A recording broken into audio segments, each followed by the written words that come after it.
Hello, hello, hello, people. Hello out there. This is Spirit Journey. Yes, today is, wow, June 4, 2025. Man, this year's gone fast. Hmm, I'm doing well, doing okay. It's after midnight, it's about 12:35 in the morning,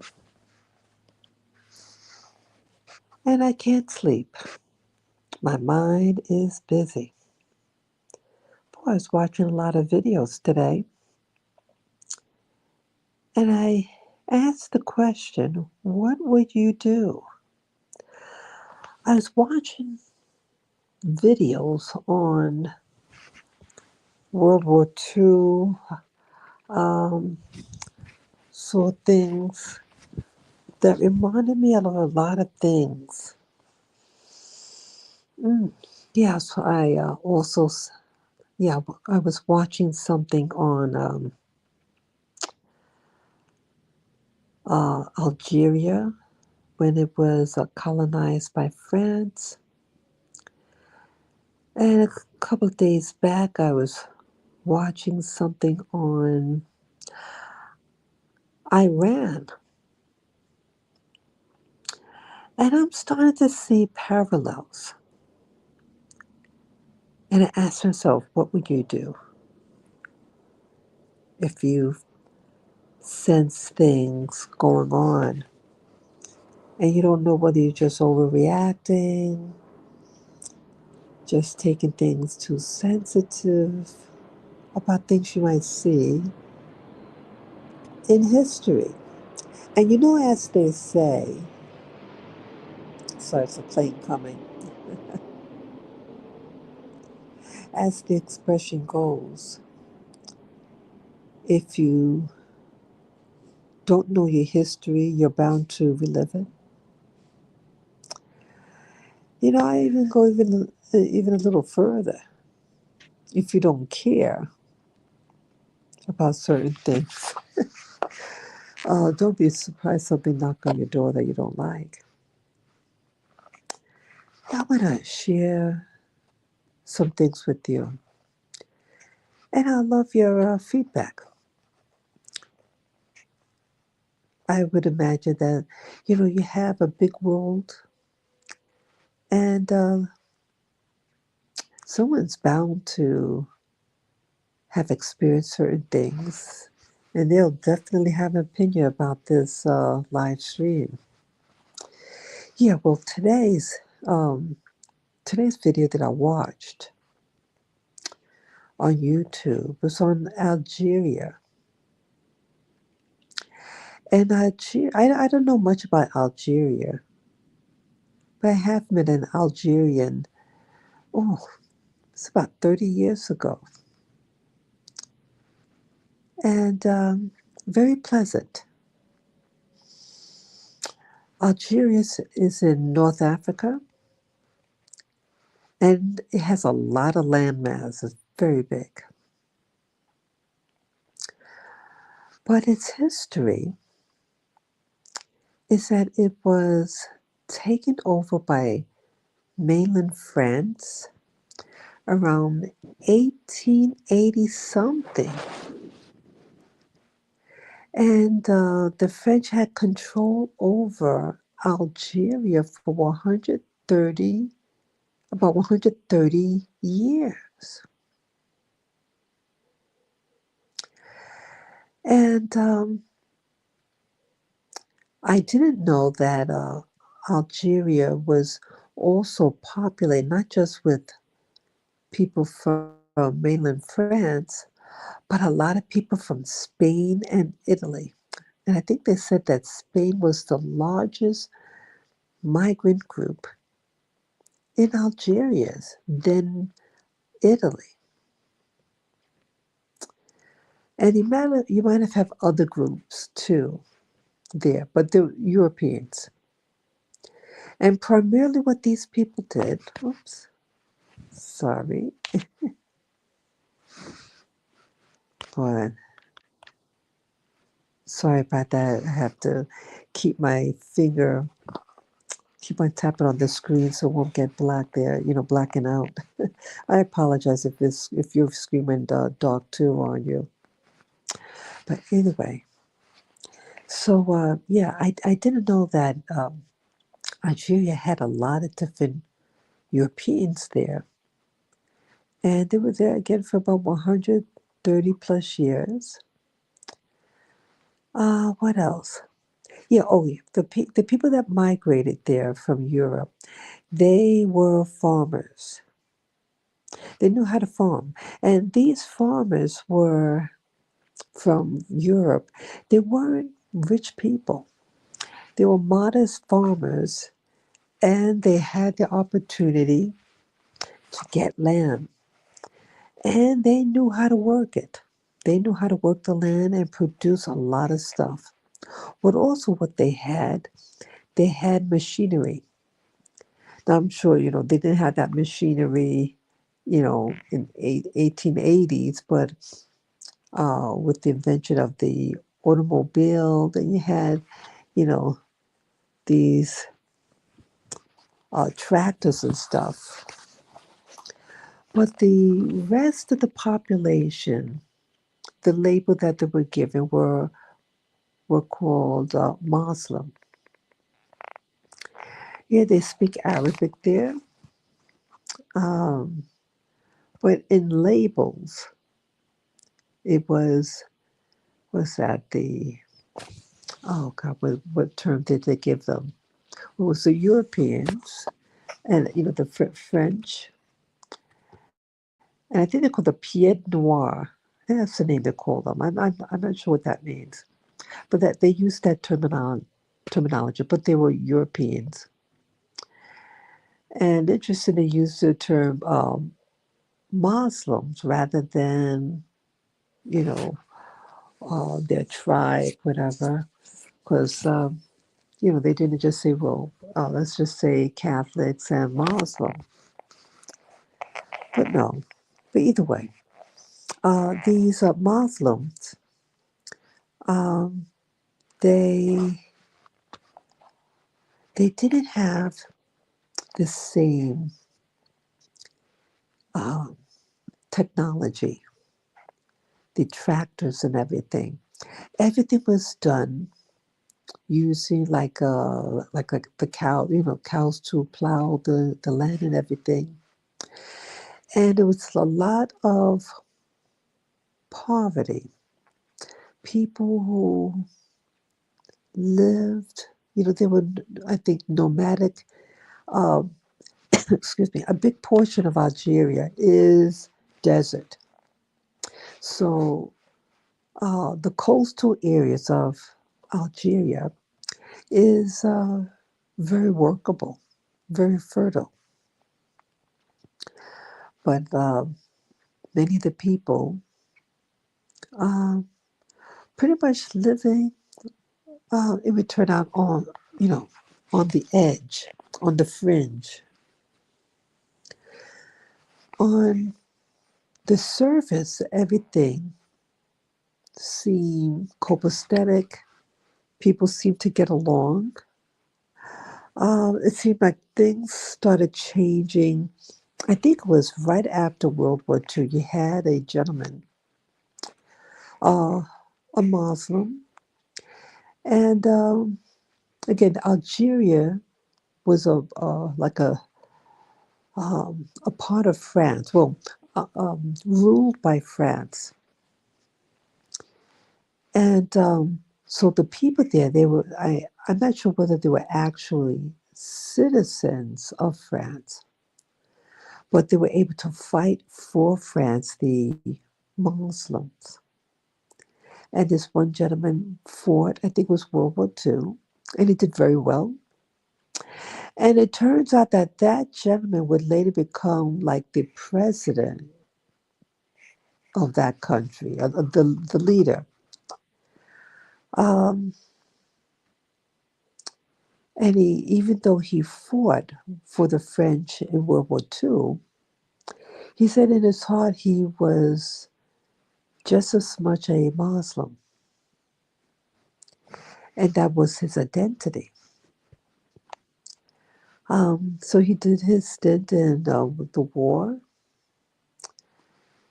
Um, some years later, people, these groups started forming in Algeria. They were freedom fighters. Yeah, yeah, that person that later would become like president or something like that of Algeria. He felt that he said, you know, here we're fighting for France. Why can't we fight for Algeria? And that's all he needed to, what his thoughts were. So he took that drive of him fighting for France in Europe during World War II, and I guess he implemented that same drive when he came back to Algeria and knew in his heart he wanted to have his country back. So, excuse me, another plane was coming. So on the surface, the document was showing, they you didn't see segregation. People kind of mingled. It was like a place for swimming. Everybody swam together. Um, but the Muslim women, covered. They did cover.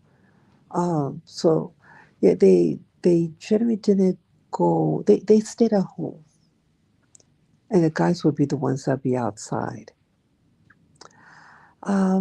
But outside of that, people seem to get along, and these white farmers, they hired the Muslims, and they worked side by side. And one of the people being interviewed, the Europeans being interviewed, or I should say of European descent, was interviewed, and he said he didn't want to appear like a fat colonial. And he got in there, he worked his land too. He worked alongside the Muslims. It's like they wanted to take pride in what they were doing. They didn't want to just be a colonial, but someone who is willing to work. Again, he also mentioned that he paid them above the minimum wage. And that word kind of sounds familiar somewhere, that you want to look good to the people that you're living among, and you don't want to be uh, appear to be greedy or taking advantage of the population that was there before you. It just kind of stood out in my mind. It reminded me of something. As the years move forward, yes, hello, viewer, hello, hello, hello. Yes, years went on. Um, things were starting to get static. I forget what year it was. It could have been around 1962. Something happened in 62, I think it was. Um, people started, fighting started. Um, I think the first incident involved maybe six people got killed. And it was the beginning of the end to French rule in Algeria. Um, it was really getting out of hand. Both sides started fighting each other. And at one point, the new president of France, or prime minister, I don't remember which one it would be, went to visit Algerians to try to bring unity. And he offered the people uh, to be treated the same under the law. and wanted to, promise to give a lot of acres to the Muslims. And everything seemed okay, kind of copacetic, but it wasn't. Oh, yeah, okay. Yeah, women were given, Muslim women were allowed to vote also.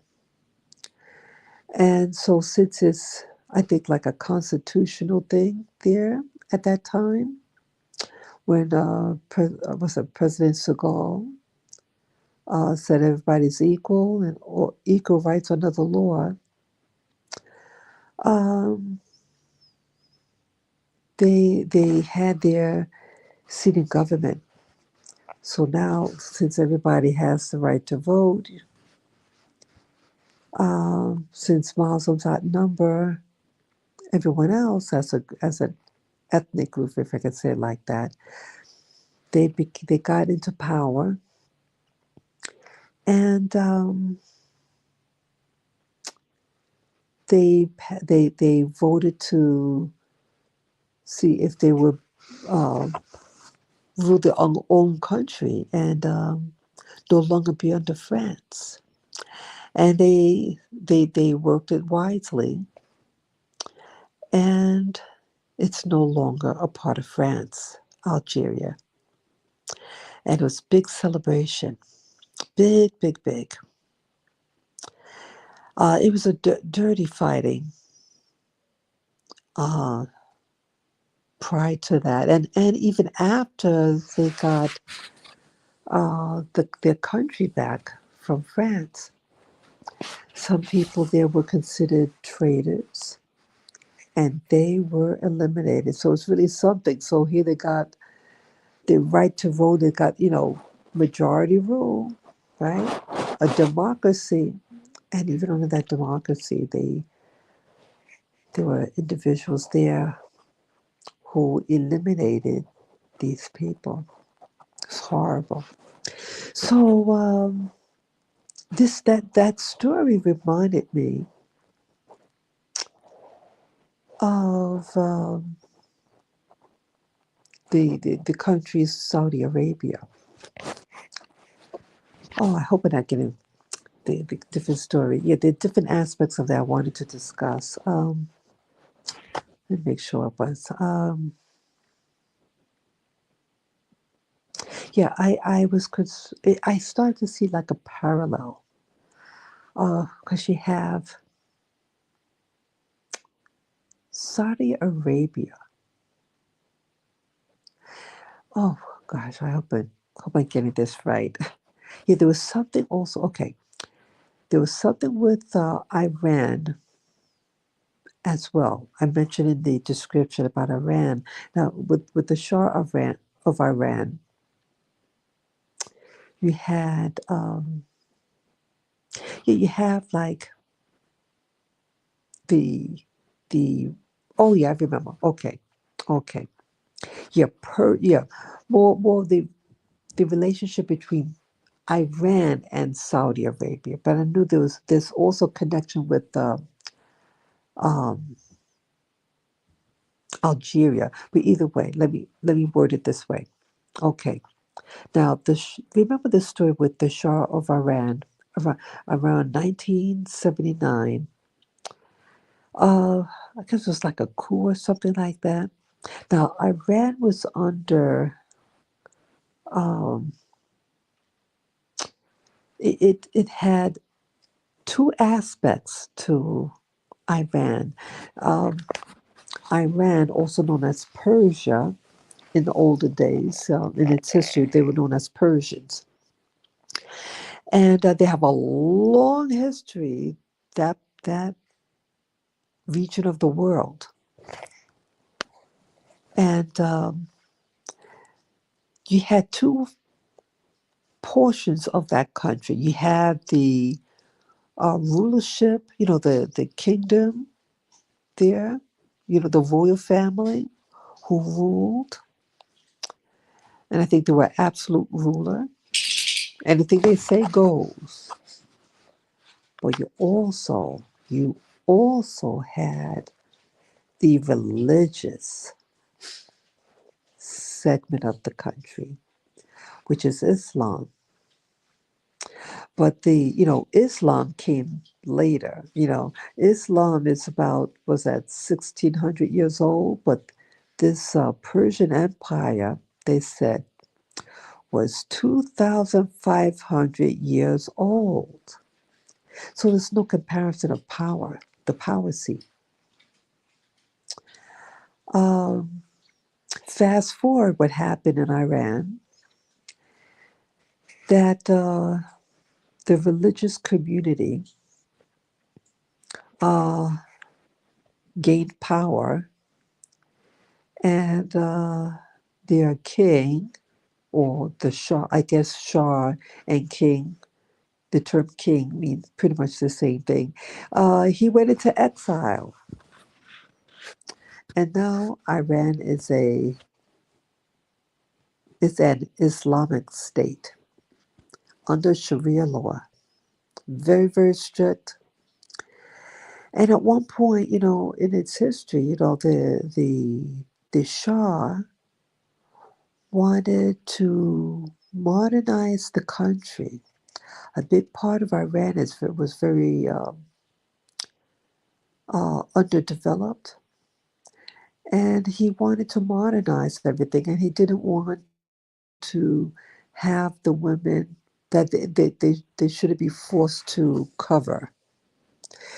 And I remember they showed videos of the women wearing short skirts, dresses, had their hair undone, but they looked beautiful. They looked absolutely beautiful.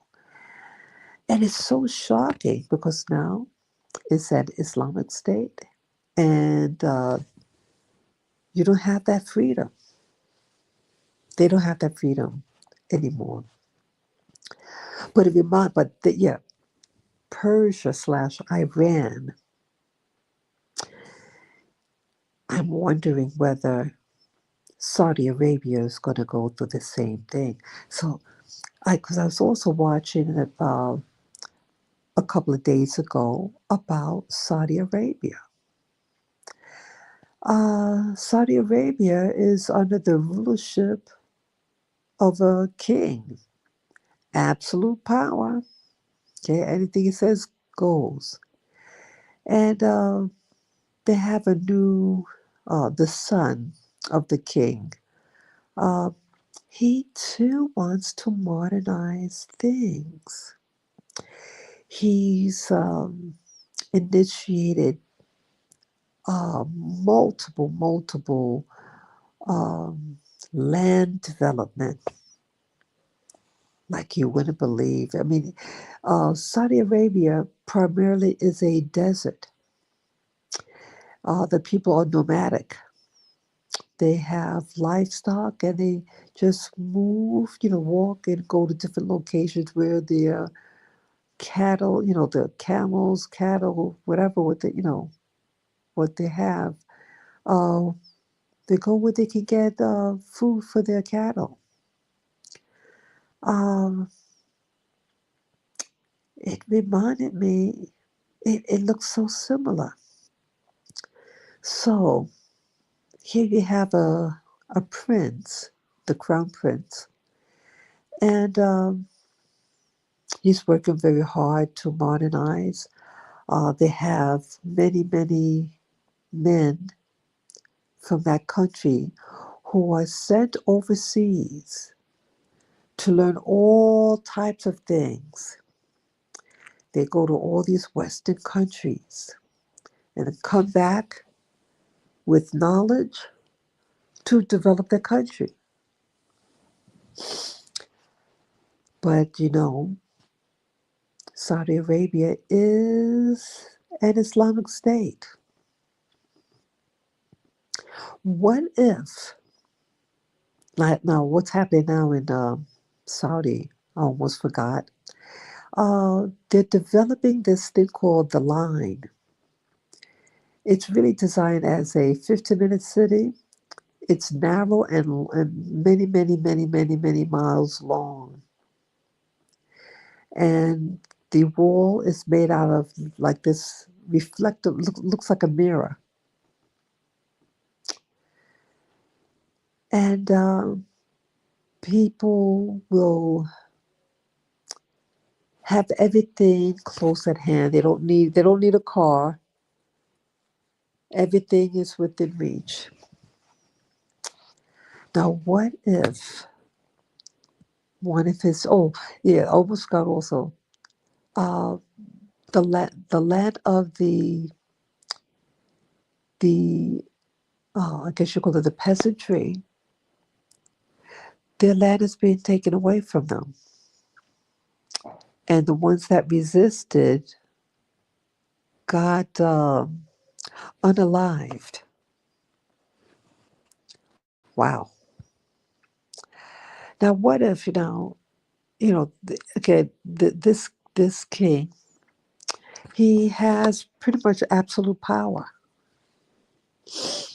and he's developing as quickly as he can because he knows his time, the time of gasoline is going to be short. They're going to run out of gasoline, crude oil. That's the main industry, crude oil. And because he knows that he's limited, he wants to build that infrastructure quickly. He wants to he wants to keep power, keep money coming in, and is developing his land to really cater to Westerners.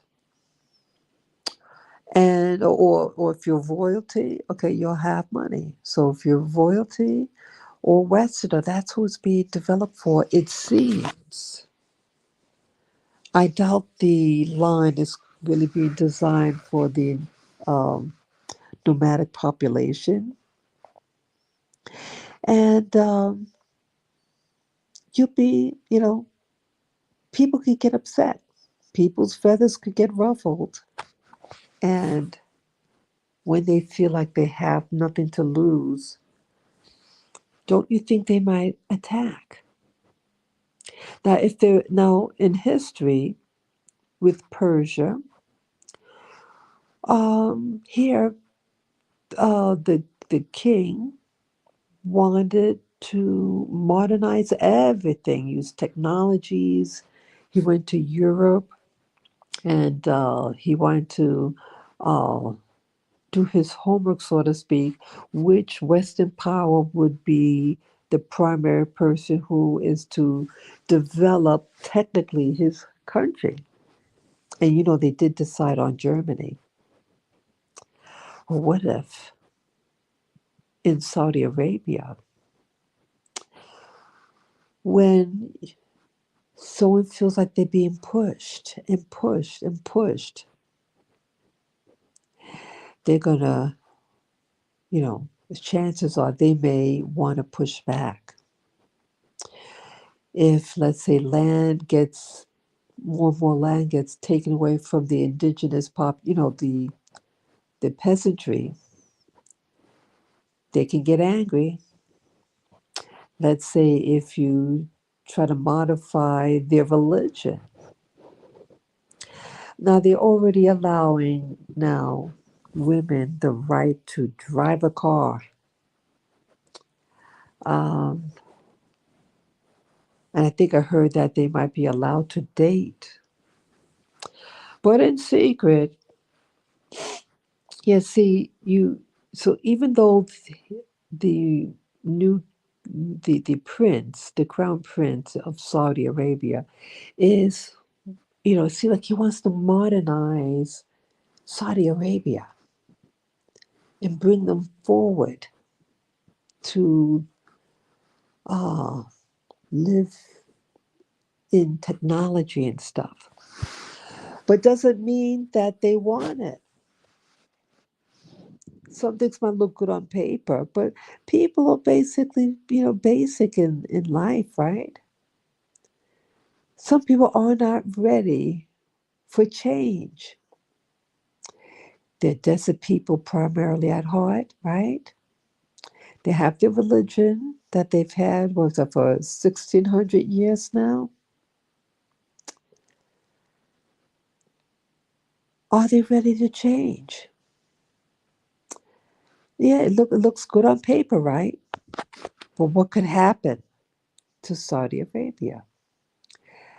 Can what happened to Iran with the Shah being kicked out and then they replace the Shah with Sharia law of, the like the Imam to be the new ruler? That could happen. That could happen when people get angry. They want to express their anger. Oh, excuse me. Getting sorry, I'm yarning there. Or what I said earlier, what happened in Algeria. Here was under French rule for about 130 years. Everybody on the surface seemed okay. You had, people were able to practice their own religion and uh, people work with one another. But when that guy,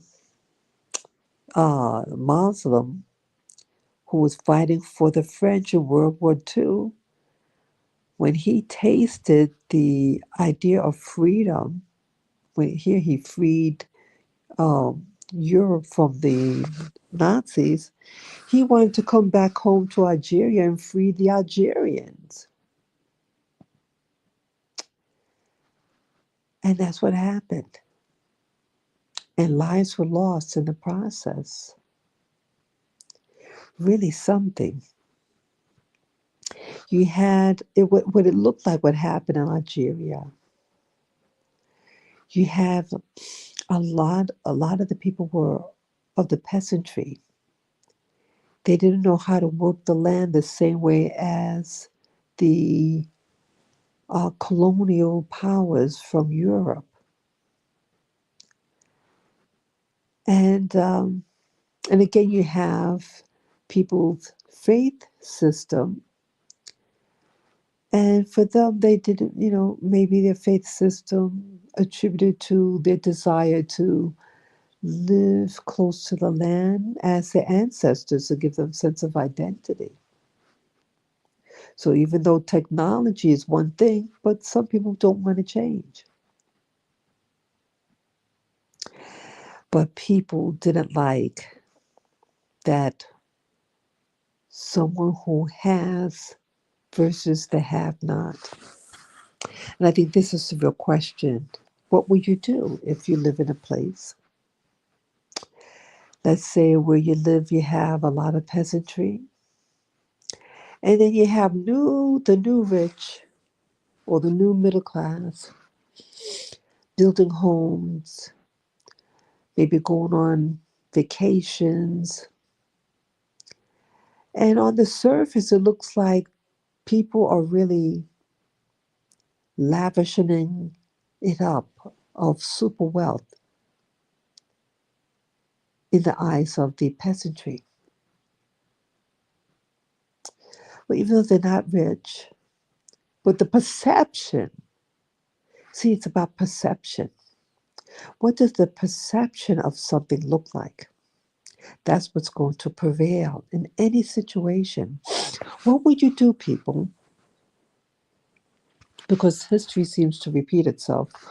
What would you do if you lived in a place? Let's say you are from the bottom of the barrel socially, and then you have someone who is thriving. They have nice clothes, they're getting houses built, and you feel left behind. You don't want to get the scraps anymore. But you don't want to change. You don't want to change your faith system. You don't want to change the way you dress. You don't want to go to a Western style school. So what's going to happen? How are you going to compete if you're not part of this system or you choose not to? Either way, people see what's on their plate and they may not care why their plate is empty. The plate of food is empty. And they're going to potentially blame those people who have. They might be considered now the cause of their problem of not being able to compete or to buy certain things or go on vacations, etc., etc. And slowly you may have resentment to the degree that, hey, someone could pick on somebody because maybe they have nice shoes or a nice dress or a nice tie, and they rebel and attack the person. Things like that could happen. Things like that could happen. People could, for a season, look like they're friendly. People could practice their religion, but there seems to be an invisible wall, no matter how you cut it. When someone feels like they have a lack, that's all they see. And they'll be quiet for a season. Some groups, they're quiet for a season. They wait for when they could strike. And they'll strike when you're at a low point of your life. And that's what looks like what happened in Algeria. Things on the surface seem fine, but there was I guess, a hole in the wall, and their vulnerable side was exposed, and uh, they lost their control over the country, the French government. So you got to ask yourself, do you live in a place where you have a group that's considered the have-nots, and then another group that seems to have? And what could happen when someone from that peasantry has an opportunity to taste what's in their eyes freedom? They will want to take it at any cost. And that's what happened to Algeria. Isn't that something? I am concerned that history may repeat itself. Let's say if something like that was to happen, the peasantry in your location, and I hope I'm not offending anybody when I'm using that term. I don't know what other term, but I'm not using it as a pejorative. No, I'm not. But um, a social demographics. What if where you live, you have a people that don't have, and as time goes on, a segment of the population somehow had gotten assets to be able to buy land, build homes, have cars, etc., etc. What may they do? They may get angry and feel the only thing left for them to do is to get ugly. And that's my fear. That is my fear. That these things, like I'm picking up things. I'm seeing, watching videos on events attitudes, and I'm seeing how things are just repeating itself. What would you do? Let's say you live in a place, again, you live in a place and you may be considered of the middle class, but you have a large number of peasantry. And the homes that are being built, who's going to live in it? If the area is being now um, being priced out and bought out by who knows what faction, the peasantry can't afford it. They wouldn't be, let's say when their families grow and they have kids, there won't be land for those kids. They won't be able to afford it, to buy a home big enough. Could this happen to you? The population somehow, someone is doing investments on the land, getting properties, maybe building apartment units. But who are the apartments for? It is not for the peasantry. They don't have the money to buy it. So could it really price them out of their own country? And then what could happen when someone feels like they're being overlooked and the land is being processed for Westerners, like in Saudi Arabia and other places? Then that is a problem. That is a very serious problem because we see in history when the people feel that they have no that the land is just being taken away, their religion's being taken away, etc. I feel that the climate, the social climate around the world is presenting itself like that. That people are feeling vulnerable, people feeling like other people have and they don't. If you're in a situation like that, should you buy land? If you are an alien in their sight, meaning that you're not born there, but you're there lawfully, okay? It's all about the law. If you're there lawfully, what could happen?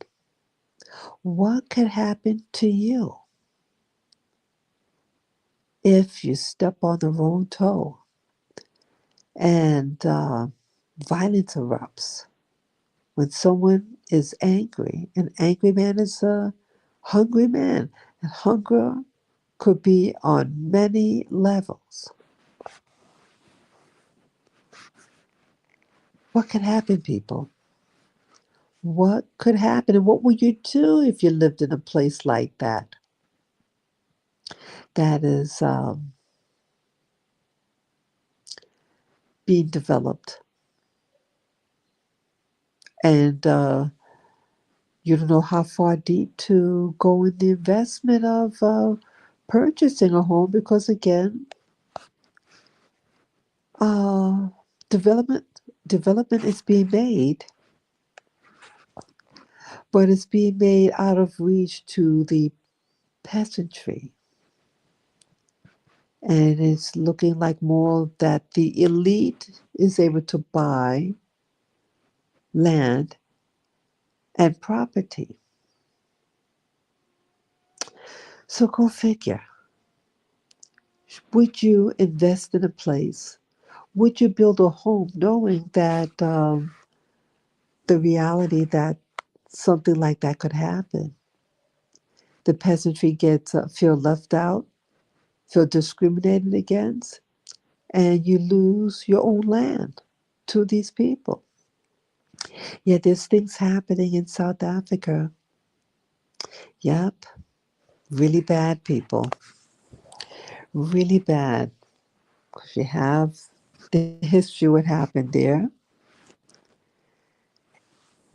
and you have people who are of European descent that live in South Africa?